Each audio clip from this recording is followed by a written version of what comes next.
Ladies and gentlemen, welcome to part 3 of our debate of trying to demystify the components of the legacies of ideologies like Musevenomics, Kainerugavarism, and Ghetology. Listen, last time we ended by talking about the legacies of past Ugandan leaders, how they continue to reverberate through the country's political landscape, shaping these ideologies in terms of actions, in terms of present ideas and movements, and understanding how these historical dynamics can actually better comprehend the challenges in terms of the opportunities facing Uganda as we navigate our path forward. Indeed, there are those who can argue that it is arguable that the present ideologies, for example, those that have been arguing in terms of Uganda may be seen as an entrenchment of continued overstay in power, and that the opposition, including the Red Power movement, would actually be perceived as compromised or even serving as mere stooges to maintain the semblance of opposition. So let me explore this argument from a philosophical perspective, drawing insights from great thinkers and even trying to give some kind of practical examples. My name is Isaac Christopher Lubogo. Welcome to Sui Generis, where we do philosophy and try to demystify the components of the law. Listen, let's argue the entrenchment of power, my friends. When we're arguing the entrenchment of power, philosophical insight, for example, Plato in his work, The Republic, discusses the concept of the philosopher, king, and the dangers of unchecked power. He argues that leaders who become entrenched in power often prioritize self-interest over the common good, leading to corruption and injustice. I'll give a practical example. His Excellency's extended tenure in power, spanning over 3 decades, has actually raised concerns about the entrenchment of authority and the erosion of democratic principles in Uganda. Critics can argue that this prolonged rule has actually allowed for the consolidation of power and stifled what they call political competition, and therefore hindering the emergence of genuine alternatives to the ruling regime. Number 2, let us argue what we call opposition by way of compromise, for example. In terms of philosophy, we could argue what they call a gentleman called Friedrich Nietzsche. Friedrich Nietzsche, in his critique of morality, in particularly the one called Beyond Good and Evil, discusses the concept of the will to power and the manipulation of truth for political gain. He actually argued that these positions of power often use ideology and actually rhetoric to maintain their dominance, even if it means compromising their principles. Listen, I'll give a practical example. Some critics may argue that opposition movements in Uganda, including the Red People Power movement, the Ghetology principle, has actually been co-opted or compromised by the ruling regime to maintain the appearance of political pluralism. So this perception is fueled by instance of harassment, for example, intimidation or co-option of opposition figures by the government. Don't we see that left, right, and center? That's another school of thought. Listen, I could argue point number 3 in terms of what they call philosophical reflection. Drawing from the works of Michael Foucault, some of you know the gentleman, Michael Foucault, particularly in his argument of discipline and punish, we can understand how power operates through mechanisms of surveillance, discipline, and control. Foucault's analysis of power relations sheds light on how entrenched regimes maintain their authority by controlling dissent and co-opting opposition voices. That is something that you could argue, but if you're arguing it by way of practical example, I could argue and say the government, for example, use of surveillance, the argument of censorship, argument in terms of crackdowns on dissenting voices, including opposition politicians, journalists, for example, civil society, activists, reflects a strategy to maintain control and even suppress challenges to its authority.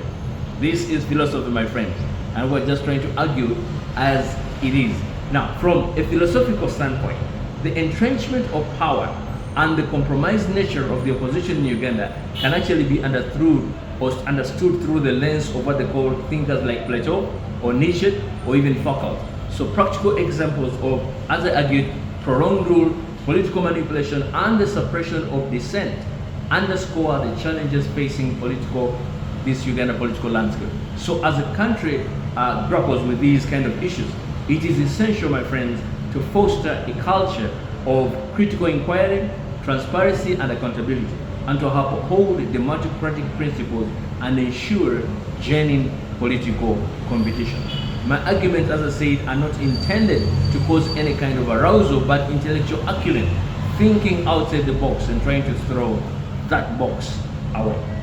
Listen, my friend, continuing in this line of argument, you could argue and say it is crucial to argue in terms of the dynamics that play within Uganda's political landscape, particularly regarding the entrenchment of power and the compromised nature of opposition movements.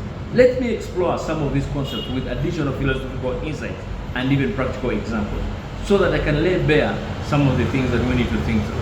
If you are to argue in terms of what they call entrenchment of power and democratic erosion, for example, if you argue in terms of philosophical insights, we could argue by way of what's called Hannah Arendt.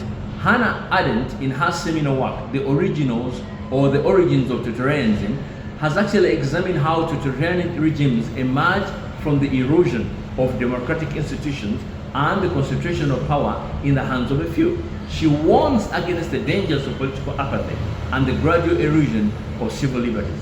In terms of examples, we could argue and say the steady erosion of these democratic norms and institutions in Uganda, such as the manipulation of electoral processes, restrictions on political freedom, for example, crackdown on dissent, for example, reflects a troubling trend towards what they call authoritarianism. So you could argue that His Excellency's prolonged rule in power has actually undermined these specific democratic principles and consolidated power within his inner circle. This is food for thought. Listen, we could also argue in terms of what they call compromise opposition and co-optation. Okay, from a philosophical point of view, I would argue by looking at a gentleman called Antonio Gasmi. Antonio Gasmi, in his concept called hegemony, explored how ruling elites maintain power through the co-optation of what they call alternative ideologies and the suppression of dissent. He argued that hegemonic control extends beyond what they call physical force to include culture, economic, and even political domination. By way of example, we could argue that critics in terms of the Ugandan opposition, including the Red Power movement, point to instances of what they call co-optation by the ruling regime, such as offers of political appointments or even financial incentives. Talk about what? The argument that a certain bulletproof car was left go without paying the monies to URA, not so. So this perceived compromise undermines the credibility of these opposition leaders in terms of weakening the effectiveness of these dissenting forces. Yeah? Let me argue for you in terms of philosophical reflection.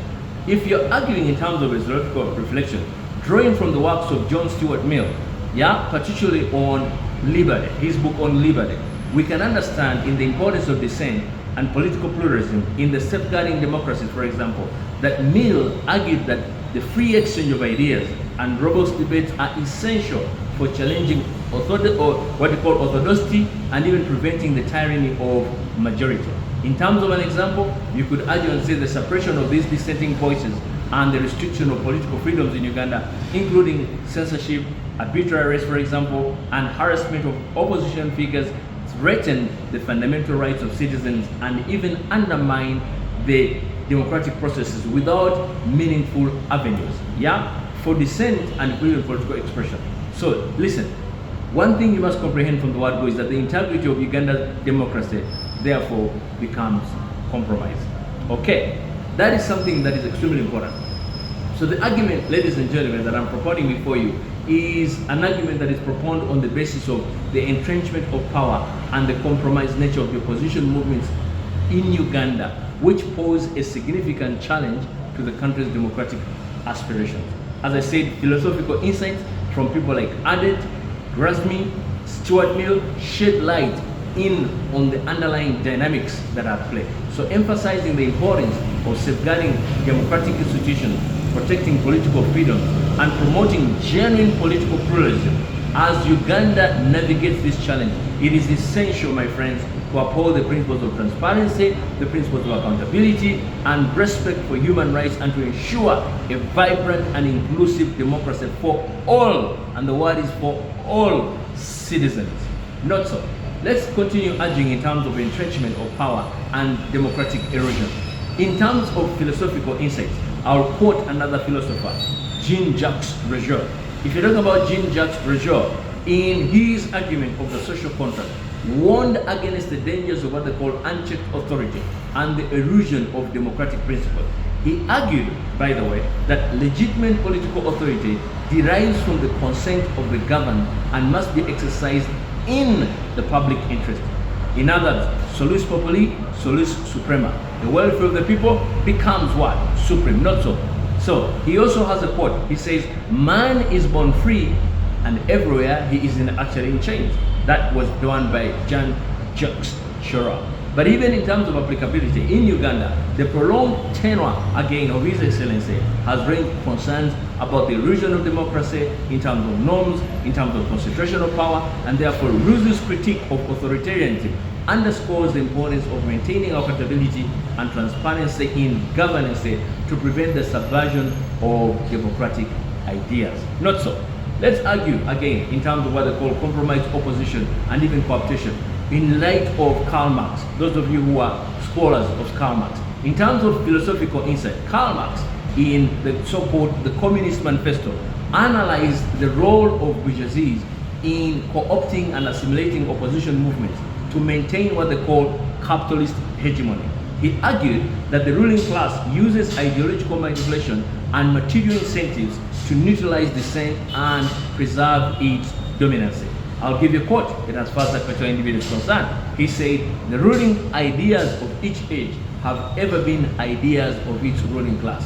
Remember that. That was said by Karl Marx. The ruling ideas of each age have ever been ideas of its ruling class. That was said by Karl Marx. But in terms of applicability, the perceived compromise, for example, of opposition movements in Uganda, such as the Red Power movement, reflects a broader pattern of co-option by actually ruling allies to preserve its grip on power. So Marx's critique by way of hegemonic control illuminates how dominant ideologies can shape political discourse and marginalize alternative perspectives.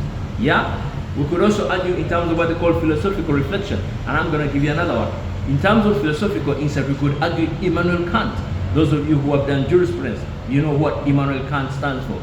In what is enlightenment, as far as his decision or this discourse is concerned, championed the principles of reason, autonomy, and the freedom of thought as essential for fostering enlightenment and progress in society. In fact, he argued that individuals must dare to think for themselves and challenge existing power structures to achieve true enlightenment. And I'll give you a quote in as far as that individual is concerned. He says, "Sapere aude, dare to know, have the courage to use your own understanding." That was said by Immanuel Kant. Sapere aude, dare to know, have the courage to use your own understanding. That was said by Immanuel Kant. In terms of applicability, Kant's call for intellectual courage and independent thinking resonates with the aspirations of movements seeking political change in Uganda by encouraging citizens to question authority and challenge entrenched power structures. Kant's philosophy inspired the spirit of critical thinking and resistance against oppression.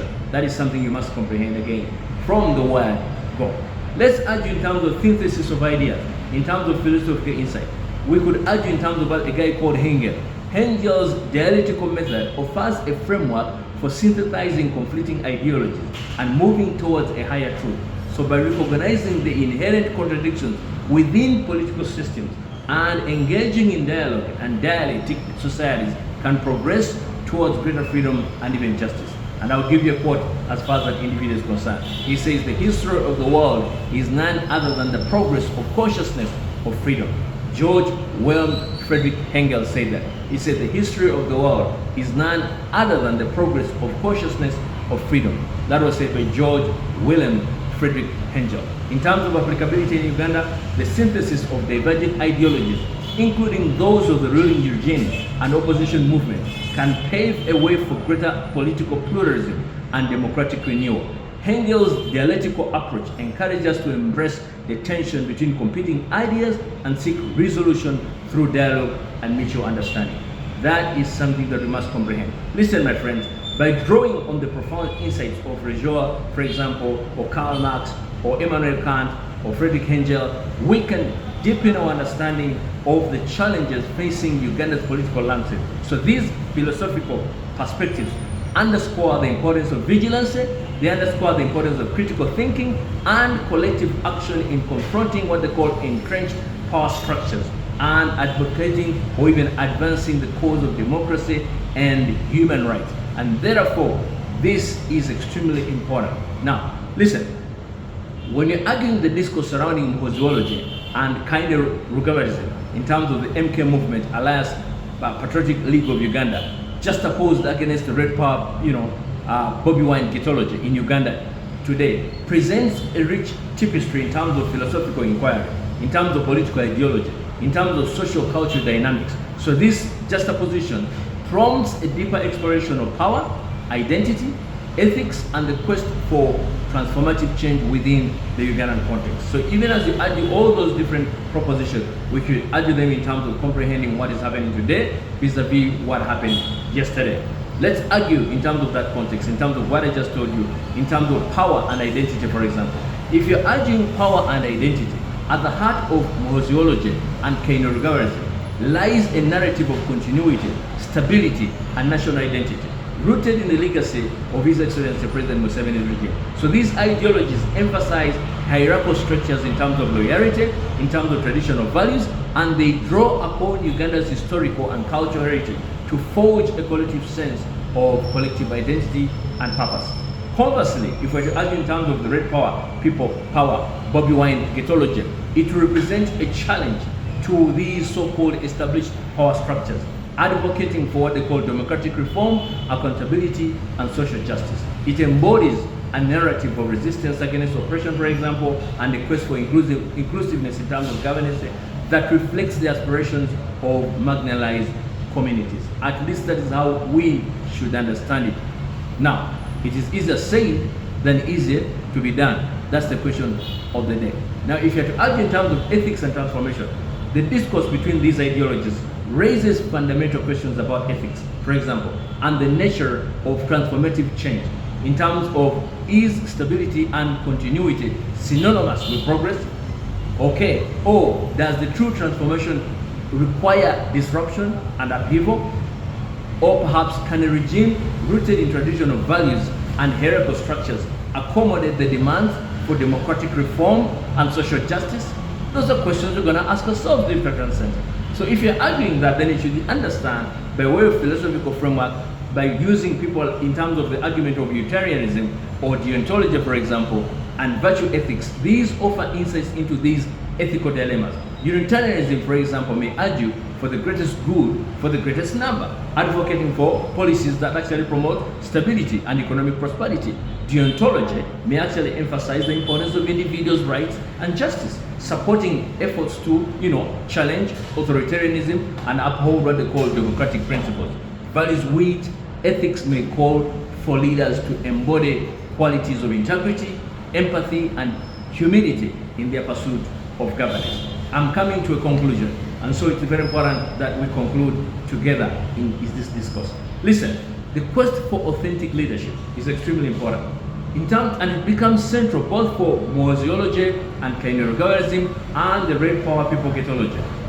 And it is a quest for authentic leadership. So what constitutes, authentic leadership in the context of Uganda's political, leadership or even landscape? It is the ability to maintain stability and order, or the willingness to challenge entrenched power structures and advocate for change. Should it that be the case, or should that not be the case? And therefore, drawing from philosophical reflections on leadership by thinkers again like people like Plato, Machiavelli, for example, and Arendt, we can discern from various modes of leadership and their implication of governance. Plato's concept, for example, in terms of the concept of the philosopher king, emphasizes wisdom and benevolency in leadership, while Machiavelli, in terms of pragmatism, highlights the importance of power and strategy. Arendt, on the other hand, in terms of his notion of power, underscores the importance of collective action and civic engagement in shaping political outcomes. This, my friend, becomes super important even as we engage in day-to-day debates. Now, let's talk about something that we call the role of collective action. Now, if you are to argue in terms of the role of collective action, the discourse between these ideologies underscores the significance of collective action and social movements in effecting change. How do grassroots movements, for example, like Great Power, Bobby Wine ghetology, challenge entrenched power structures, and mobilize popular support for their cause. What role, for example, does solidarity or resiliency and solidarity play, for example, in sustaining movement for social justice and even political reform?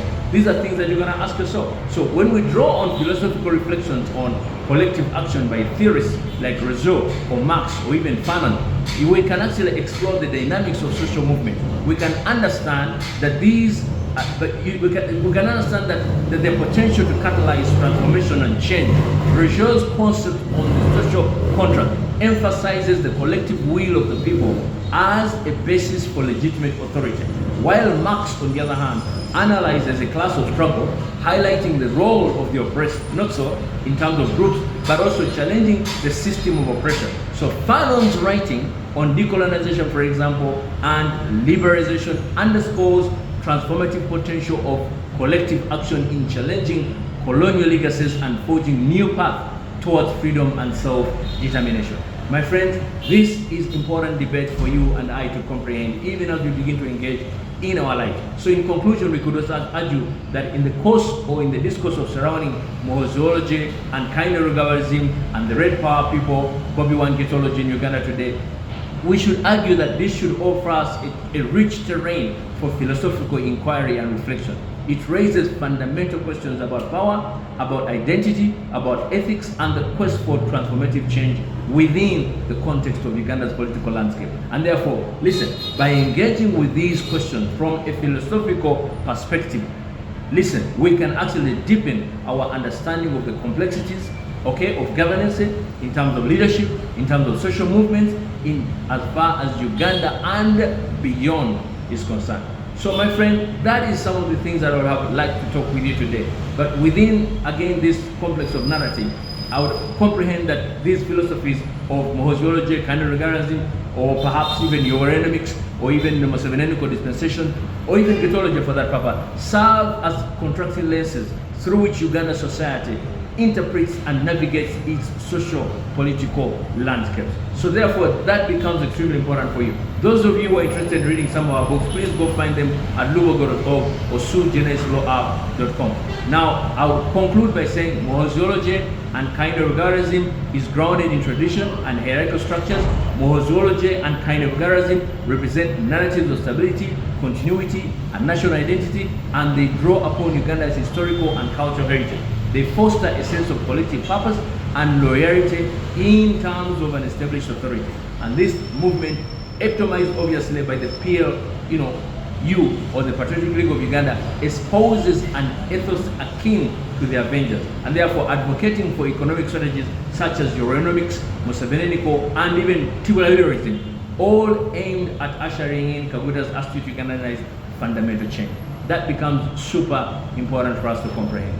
Listen, these debates are important for us. Now, if you're to argue by way of conclusion in terms of Red Power or Bobby Wine Ghetology, in contrast to the arguments that I'm proponing, Ghetology would embody, as I told you, a narrative of dissent in terms of democracy, in terms of social justice, led by obviously Bobby Wine, and it should symbolize at least grassroots movement challenging the status quo, advocating for empowerment of marginalized communities, and demanding for what they call accountability from those in power.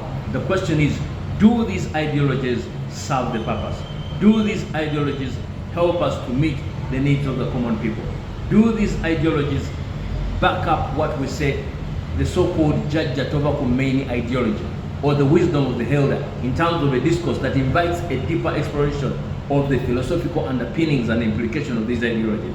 So as Uganda basically grapples with the questions of tradition and progress, it's important for us to comprehend that authority and accountability must at all costs be at the forefront. So we should embark on a journey towards self-discovery, towards societal transformation, guided by collective wisdom in terms of the people that we hold so dear to our lives. And I would like to conclude by saying, please, thank you for giving me your attention. God bless you. Once again, go and visit our website, lubogo.org. Look out for these books, and you have a rendezvous in terms of comprehending and understanding what we're talking about today. God bless you, and thank you for your attention. God bless. I'll take my leave. Thank you, sir. Thank you, ladies. Thank you, everyone.